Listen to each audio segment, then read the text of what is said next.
Seterusnya Yang Berhormat Datuk Seri Panglima Haji Muhammad Syafiee Haji Abdal. Terima kasih Datuk Tan Sri Speaker, soalan nombor 8. Terima kasih. Silakan Yang Berhormat Timbalan Menteri. Terima kasih Tan Sri Yang di-Pertua. Isu trade protectionism bukanlah satu perkara baru tetapi telah banyak diperkatakan dan semakin runcing akhir-akhir ini berikutan penularan wabak COVID-19 dan konflik trade.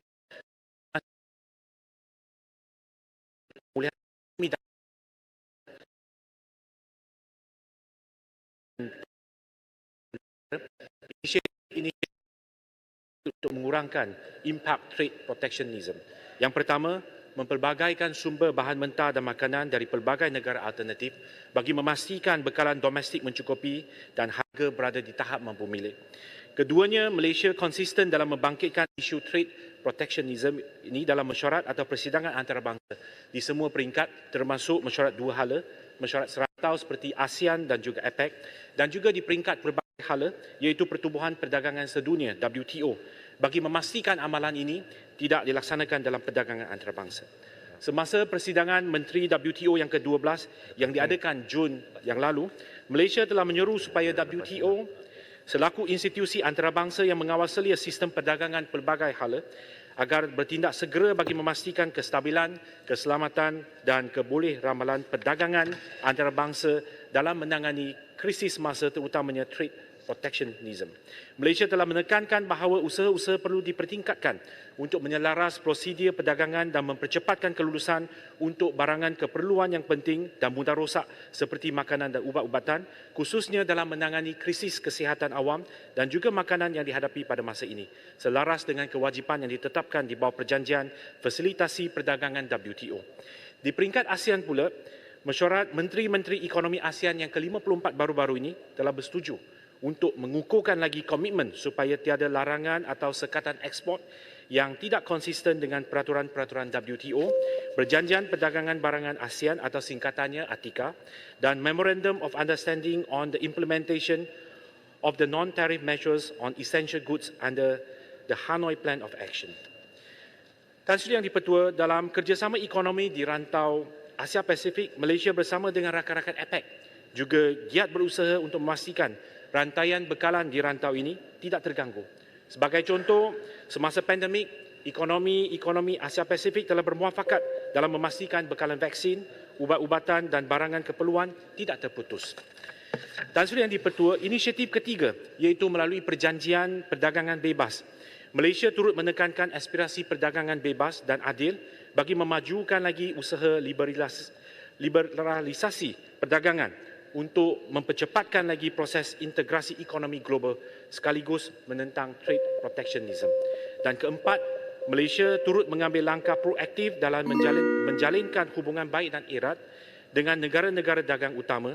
Terkini, Malaysia telah menyertai Rangka Kerja Ekonomi Indo-Pasifik atau singkatannya IPEF bersama 13 rakan dagang di rantau Indo-Pasifik, dan IPEF ini dilihat sebagai instrumen diplomasi ekonomi yang penting dalam mengukuhkan jalinan hubungan dan kerjasama di antara negara-negara IPEF yang dapat meminimumkan trade protectionism yang dibangkitkan oleh Yang Berhormat sempurna.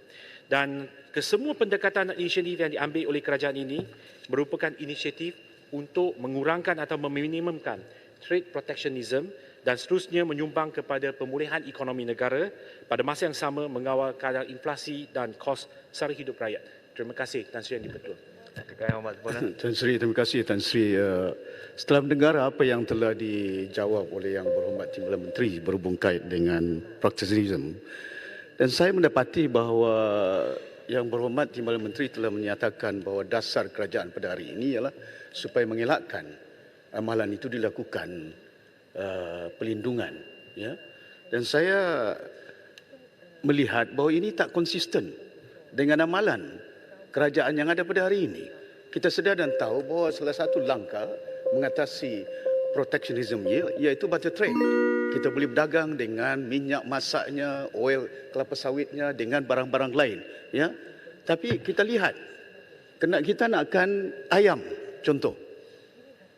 Kita kawal ekspor ayam ke luar negara.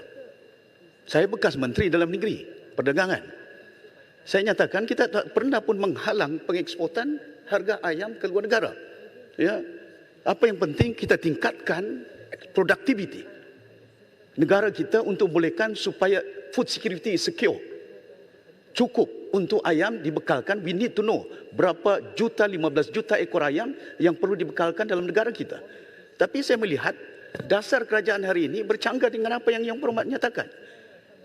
Kita amalkan, kita ban ekspor of ayam, kita subsidize ayam dengan berjumlah hampir 400 juta ringgit. Telurnya, ayamnya, minyak masaknya.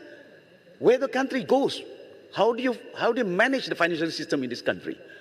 Ya, dengan jumlah subsidi yang begitu besar, ya, dan di samping itu dah kita lift up ayam nak menembusi Singapura punya market, dah tak boleh dah. Pasal Singapura dah dapat daripada Thailand. Jadi ini yang kesannya saya berharap.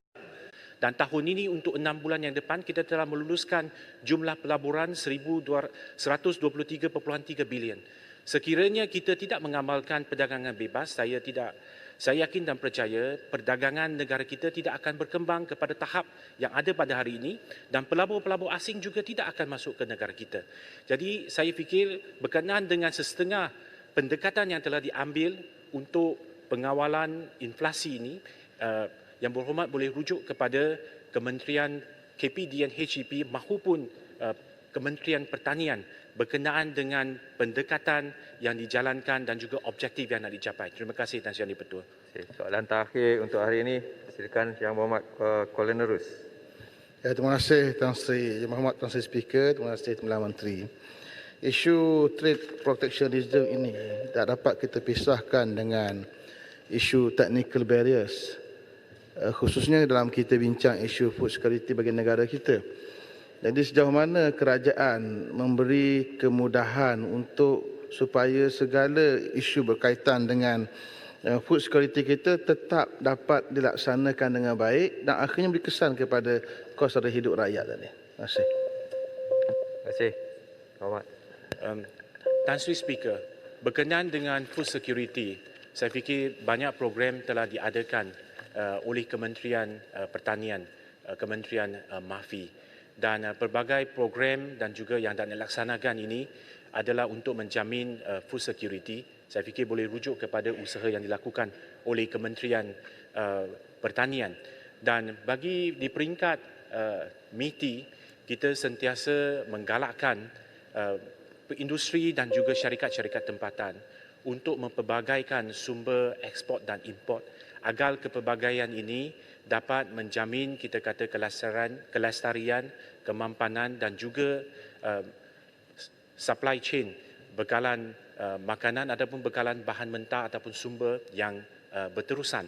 Tetapi kalau spesifik berkenaan dengan food security ini, saya fikir dia perlu ditujukan kepada Kementerian Pertanian memandangkan banyak usaha yang telah dilakukan untuk menuju ke hala tuju tersebut. Terima kasih. Terima kasih.